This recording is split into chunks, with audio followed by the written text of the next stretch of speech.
Bismillahirrahmanirrahim. Assalamualaikum warahmatullahi wabarakatuh. Alhamdulillahilladzi ja'ala syahr Ramadan wa khalaqa siyam wa anzala fil Qur'an hudan linnasi wa bayyinatin minal huda wal furqan. Qala Rasulullah sallallahu alaihi wasallam, "Idza jaa Ramadan futihat abwabul jannah wa ghuliqat abwabun nar wa sufidat asyayatin." Wa qala aidan, "Man shoma Ramadan wa man qama Ramadan imanan wahtisaban ghufira lahu ma taqaddama min dzambi." Ikhwatul Islam, para pendengar yang dimuliakan oleh Allah Subhanahu wa taala.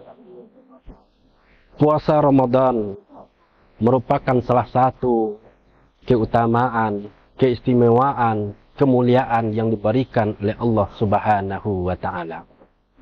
Ketika kita diberikan kesempatan untuk berpuasa di bulan Ramadan, maka itu wajib kita terima dan syukuri selaku hamba Allah yang bertakwa. Banyak keistimewaan yang diberikan oleh Allah Subhanahu wa taala ketika kita mampu memanfaatkan bulan Ramadan. Sesuai dengan hadis yang sudah dibacakan tadi, di antaranya pada bulan Ramadan itu dibukakan pintu-pintu surga, ditutup pintu neraka, kemudian dibelenggu setan-setan. Bahkan barang siapa yang melaksanakan siyam Ramadan, siapa yang mendirikan qiyamul lail, maka diampuni dosa-dosa yang pernah berlalu. Ikhwatul Islam, kaum muslimin, maka momen inilah yang dimanfaatkan karena puasa Ramadan yang kita jalani merupakan salah satu bonus yang diberikan oleh Allah Subhanahu wa taala. Bahkan Rasulullah pernah mengatakan bahwa puasa Ramadan itu amalannya itu lebih tinggi daripada jihad di jalan Allah Subhanahu wa taala. Pernah diriwayatkan seorang sahabat Rasulullah yang mulia, Thalhah bin Ubaidillah radhiyallahu anhu, pernah mengisahkan sebuah cerita kepada Rasulullah dan para sahabat pada waktu itu. Ada dua orang pemuda dari Yaman menuju Madinah, yang lebih kurang jaraknya 1358 km dari kota Yaman menuju Madinah. Masuk Islam, kemudian berjuang bersama Rasulullah, para sahabat dan kaum muslimin pada waktu itu. Mereka mendapatkan tugas dari Rasulullah SAW untuk berjihad, berperang pada waktu itu. Satu pemuda meninggal dunia, mati syahid di tengah peperangan. Kemudian 1 tahun setelahnya barulah disusul oleh pemuda yang satu lagi, tetapi tidak mati syahid, melainkan meninggal dunia dalam keadaan biasa, yaitu meninggal di rumahnya. Ikhwatul kaum muslimin, sepeninggal daripada dua sahabat yang seia sekata, saciok ba ayam, sadanciang ba basi, kabuki samu manurun, kalurah, kabuki samu mandaki, kalurah samu manurun, seperti Upin dan Ipin. Maka ketika itu Thalhah bermimpi menuju pintu surga yang dijaga oleh malaikat penjaga pintu surga. Dalam sebuah riwayat ada yang berpendapat bahwa malaikat itu bernama Khazinul Jannah. Ada juga sebagian ulama berpendapat bahwa malaikat yang menjaga pintu surga itu adalah malaikat Ridwan. Tetapi terlepas daripada itu, yang terpenting adalah ada malaikat yang menjaga pintu surga. Kemudian disaksikan oleh Thalhah, ternyata yang dipanggil duluan adalah pemuda yang mati belakangan, yang tidak meninggal dunia di tengah peperangan. Karena malaikat tahu siapa yang duluan, siapa yang belakangan. Kemudian selang beberapa waktu, yaitu 1 tahun lamanya, barulah pemuda yang pertama yang dianggap mati syahid tadi yang dipanggil oleh malaikat penjaga pintu surga. Setelah itu, Thalhah bin Ubaidillah radhiyallahu anhu terbangun dari mimpinya. Kemudian menceritakan mimpinya kepada Rasulullah yang disaksikan oleh para sahabat. Ketika sudah diceritakan, maka Rasulullah melontarkan pertanyaan kepada para sahabat. Adakah di antara kalian merasa heran dengan mimpi Thalhah? Maka sahabat berpendapat, kami heran wahai Rasulullah. Kenapa justru pemuda yang tidak mati syahid dipanggil oleh malaikat, dipersilahkan masuk oleh malaikat penjaga pintu surga duluan? Kenapa bukan yang mati syahid yang duluan wahai Rasulullah?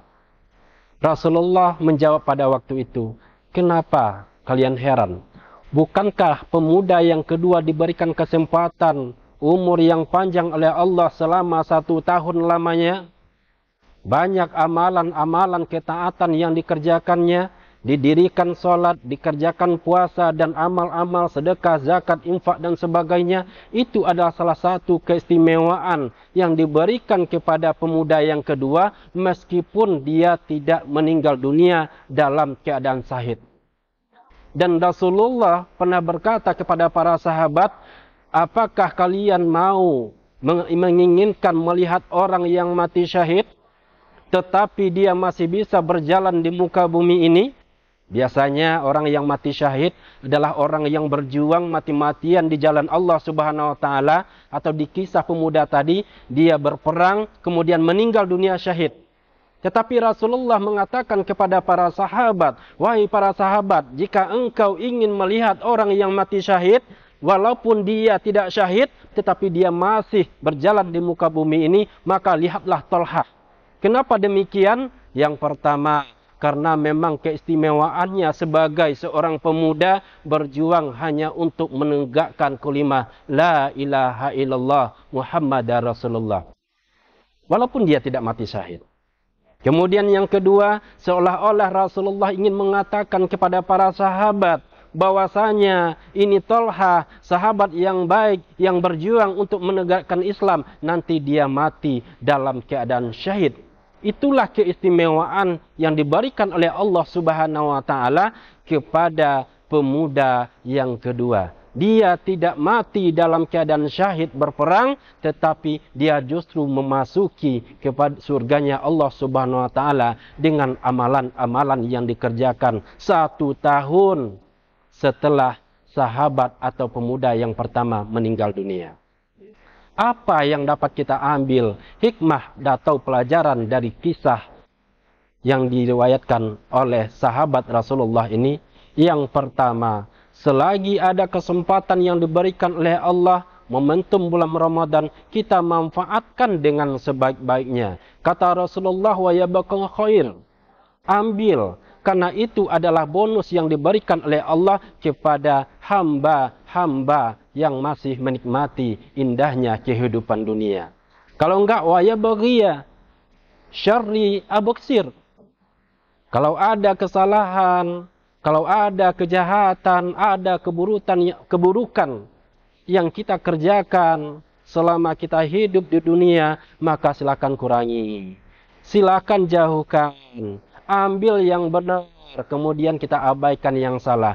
Karena nasihat takwa itu adalah laksanakan apa yang menjadi perintah, kemudian kita tinggalkan, kita jauhi apa yang menjadi larangan-larangan Allah Subhanahu wa taala. Dan puasa Ramadan yang kita kerjakan secara sungguh-sungguh ini merupakan salah satu amal kebaikan yang akan mempermudah kita memasuki surganya Allah Subhanahu wa taala. Meskipun demikian, ikhwatul muslimin, walaupun banyak keistimewaan, amalan-amalan yang bisa kita kerjakan di bulan Ramadan, jangan sampai kita menodai bulan Ramadan, puasa Ramadan dengan perbuatan-perbuatan yang tidak sesuai dengan kaidah atau syariat Islam.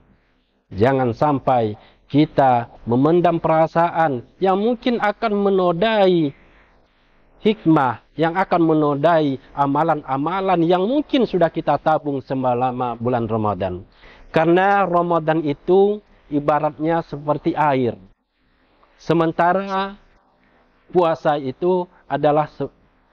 itu bagaikan bejana. Ketika airnya bersih tapi bejana atau gelasnya itu kotor, maka bagaimanapun bersih dan higienisnya air yang kita minum, orang juga tidak akan minum. Padahal kenapa? Karena hati, karena bejananya itu sudah kita kotori. Kita kotori gelasnya dengan kopi. Siapa yang mau meminum?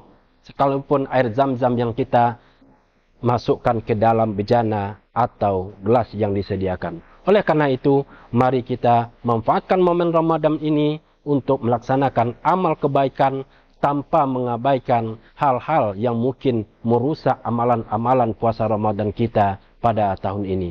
Mudah-mudahan dapat diambil manfaatnya. Aqulu qauli hadza astaghfirulli wa lakum billahi taufiq wal hidayah. Assalamualaikum warahmatullahi wabarakatuh.